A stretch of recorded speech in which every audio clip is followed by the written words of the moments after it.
امام نووی کی عبارت کا یہ خلاصہ ہے۔ اب حضرات ذکر ہم امام نووی کی ایک اور کتاب ہے کتاب الاذکار، اگر ہم اس کو دیکھتے ہیں، کتاب الاذکار یہ امام نووی کی کتاب ہے، اور اس کتاب کے اندر امام نووی نے یہی جو درود پاک کا مسئلہ تھا اس کو بھی تفصیل سے ذکر کیا۔ اب اس کے اندر امام نووی کیا فرماتے ہیں، یہ آپ کو کتاب الاذکار ہے اور اس کا صفحہ نمبر 93 ہے۔ اس میں امام نووی فرماتے ہیں وَأَمَّا التَّشَهُّدُ الْأَوَّلُ، بہرحال جو تشہد اول ہے، فَلَا تَجِبُ فِيهِ الصَّلَاةُ عَلَى النَّبِيِّ بِلَا خِلَافٍ، کہتے ہیں بغیر اختلاف کے نبی علیہ السلام پر تشہد اول میں درود پاک پڑھنا واجب نہیں ہے، واجب نہیں ہے۔ ابھی آپ یہ یاد رکھیں کہ یہ کہہ رہے ہیں کہ واجب نہیں ہے، جہاں وَهَلْ تُسْتَحَبُّ، تو کیا نبی علیہ السلام پر پہلے تشہد میں درود پاک پڑھنا مستحب ہے؟ فیہ قولان، اس بارے میں دو قول ہیں۔ اب وہی دو قول ہیں کہ پڑھ سکتے ہیں اور نہیں پڑھ سکتے۔ اب کہتے ہیں اصحہما تستحب، کہتے ہیں ان دونوں قولوں میں سے سب سے جو اصح اور صحیح قول ہے وہ یہ ہے کہ پہلے تشہد میں نبی علیہ السلام پر درود پاک پڑھنا کیا ہے؟ مستحب ہے۔ ولا تستحب الصلاۃ علی آل الصحیح، اور صحیح قول پر نبی علیہ السلام کی آل پر درود پاک پڑھنا پہلے تشہد کے اندر مستحب نہیں ہے۔ وقیلہ تستحب، اور قیلہ اور کہا گیا کہ مستحب ہے۔ قیلہ سے ہمیشہ یاد رکھیں ذرات ذکر ضعیف قول ذکر کیا جاتا ہے، تو امام شافعی امام نووی یہ کہہ رہے ہیں کہ نبی علیہ السلام پر تو جو تشہد اول میں درود پاک پڑھنا مستحب ہے، لیکن نبی علیہ السلام کی آل پر صحیح مذہب یہ ہے، صحیح قول یہ ہے کہ نبی علیہ السلام کی آل پر درود پاک پڑھنا مستحب نہیں ہے۔ اور کہتے ہیں ضعیف قول یہ ہے، قیلہ سے جیسے میں نے بتایا کہ ضعیف قول کی طرف اشارہ ہوتا ہے، وقیلہ تستحب، کہ نبی علیہ السلام کی آل پر درود پاک پڑھنا کیا ہے؟ مستحب ہے۔ ولا یستحب الدعاء فی التشہد الاول عندنا، کہتے ہیں کہ پہلے تشہد میں ہمارے نزدیک دعا مانگنا مستحب نہیں ہے۔ یعنی ذاتی ذکر یاد رہے، ایک ہوتا ہے فرض، ایک ہوتا ہے واجب، ایک ہوتا ہے مستحب۔ اب یہ کہہ رہے ہیں کہ اس کا نام یہ ہے کہ پہلے تشہد میں نبی جو ہے دعا مانگنا مستحب بھی نہیں ہے۔ مستحب آخری درجہ ہوتا ہے کہ اگر آپ نے یہ کام کیا تو آپ کو ثواب ہے، اور اگر آپ نے یہ کام نہیں کیا تو آپ کو کوئی گناہ نہیں ہے۔ آگے کہتے ہیں بل قال اصحابنا، بلکہ ہمارے اصحاب نے کہا تکرہ صلاتہ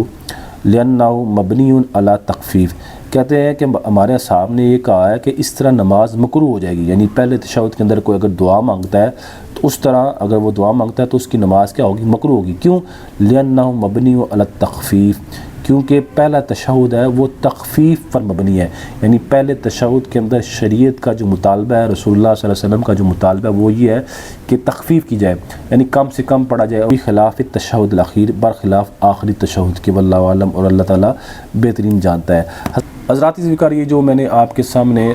امام شافعی اور امام شافعی کے موقف کو جو اپنانے والے محدثین ہیں ان کی جو عبارتیں میں نے آپ کے سامنے پڑھی ہے، ان کا کل خلاصہ یہ ہے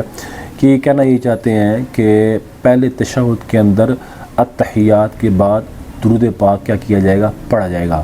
اور درود پاک بھی صرف نبی علیہ السلام پر پڑھا جائے گا، نبی علیہ السلام کی آل پر نہیں پڑھا جائے گا، صرف اتنا کہا جائے گا اللہم صلی علی محمد۔ یہ انہوں نے کہا کہ یہ پہلے تشہد کے بارے میں حکم ہے۔ اب رہا مسئلہ کہ آیا پہلے تشہد کے اندر دعا مانگی جا سکتی ہے، تو امام شافعی کا بھی یہ موقف ہے، اور امام شافعی کے جو پیروکار ہیں ان سب کا یہ موقف ہے کہ پہلے تشہد کے اندر دعا نہیں مانگی جا سکتی، اگر دعا مانگی گئی تو یہ مکروہ ہے، اور یہ مکروہ اس لیے ہے کہ جو پہلا تشہد ہے وہ تخفیف کا تقاضا کرتا ہے۔ لیکن جیسے میں نے آپ کے سامنے امام شافعی کی عبارت پڑھی تھی کہ اگر کوئی بالفرض دعا مانگ لیتا ہے تو امام شافعی کہتے ہیں اس پر نہ تو سجدہ سہو ہے اور نہ ہی اس پر نماز کو دوبارہ لوٹانا کیا ہے؟ واجب ہے۔ ہاں یہ یاد رکھیں کہ پہلے تشہد کے اندر دعا مانگنا مستحب بھی نہیں ہے، یعنی امام شافعی یہ کہتے ہیں کہ پہلے تشہد کے اندر دعا جو مانگنا وہ امام نووی یہ کہتے ہیں کہ پہلے تشہد کے اندر دعا مانگنا مستحب بھی نہیں ہے۔ مستحب کی میں نے آپ کے سامنے جیسی بھی وضاحت کی کہ مستحب وہ ہوتا ہے کہ اگر اس کو کیا جائے تو ثواب ملتا ہے، اور اگر اس کو چھوڑ دیا جائے تو گناہ نہیں ہوتا۔ لیکن یہ کہنا یہ چاہتے ہیں کہ پہلے تشہد کے اندر جو دعا مانگنا وہ مستحب بھی نہیں ہے، کہ اگر کر لے گا تو ثواب ملے گا، دعا مانگے گا تو ثواب ملے گا، چھوڑ دے گا تو اس کا نام کیا کوئی گناہ نہیں ہوگا تو یا کوئی مذائقہ نہیں ہوگا. تو کہتے ہیں لیکن کہتے ہیں کہ کہنا یہ جاتے ہیں کہ یہ پہلے تشہد کے اندر جو دعا ہے وہ مستحب بھی نہیں ہے, یعنی دعا نہ مانگی جائے, کیونکہ اگر وہ دعا مانگے گا تو یہ مکروہ ہے, اس سے اس کی نماز کیا ہوگی, مکروہ ہوگی, کیونکہ شریعت کا تقاضا یہ ہے کہ شریعت اس سے تخفیف کا تقاضا کر رہی ہے. شریعت اس کو یہ کہتی ہے, شریعت کا جو اس سے مطلوب ہے وہ یہ ہے کہ وہ کیا کرے کہ وہ تخفیف کرے, جلدی سے جلدی اتحیات پڑھے اور اس کے بعد کیا ہو کھڑا. جیسے امام شافعی کا جو مذہب ہے وہ کہتے ہیں کہ جلدی سے جلدی اتحیات پڑھے اور اللہم صلی علی محمد کر کے وہ کیا ہو جائے, کھڑا ہو جائے. حضرات ذکر یہ تو امام شافعی کا موقف تھا جو میں نے آپ کے سامنے بیان کیا, اور اس کے بیان کرنے کی وجہ میں آپ کے سامنے بارہا بیان کر چکا ہوں کہ شیخ البانی اور ابن حزم کے مقابلے میں نے یہ موقف بیان کیا کہ ابن حزم نے کہا, شیخ البانی نے کہا کہ ابن حزم کے علاوہ کسی نے بھی پہلے تشہد کے اندر دعا کا نہیں کہا. تو میں نے آپ کے سامنے امام شافعی کا موقف بیان کیا, ہاں جی, کہ جس طرح امام ابو حنیفہ نے پہلے تشہد کے اندر دعا کا نہیں کہا, اسی طرح امام شافعی نے بھی پہلے تشہد کے اندر دعا کا قول نہیں کیا. ہاں, امام ابو حنیفہ نے پہلے تشہد کے اندر درود پاک پڑھنے سے بھی کیا کیا, منع کیا, اور امام شافعی نے پہلے تشہد کے اندر کہا کہ درود پاک تو پڑھ سکتے ہیں, لیکن امام نووی نے آگے وضاحت کی کہ صرف اتنا پڑھا جائے گا اللہم صلی علی محمد. تو حضرات ذکر جہاں تک امام مالک کے موقف کا تعلق ہے تو امام مالک کے موقف سے پہلے میں آپ کے سامنے امام احمد بن حنبل کا موقف پیش کرتا ہوں, اور اس کے بعد میں آپ کے سامنے امام مالک کا موقف پیش کروں گا کہ امام مالک پہلے تشہد کے بارے میں وہ کیا کہتے ہیں, کہ پہلے تشہد کے اندر جو درود پاک اور دعا کے بارے میں وہ کیا کہتے ہیں, وہ امام مالک کا موقف میں آپ کے سامنے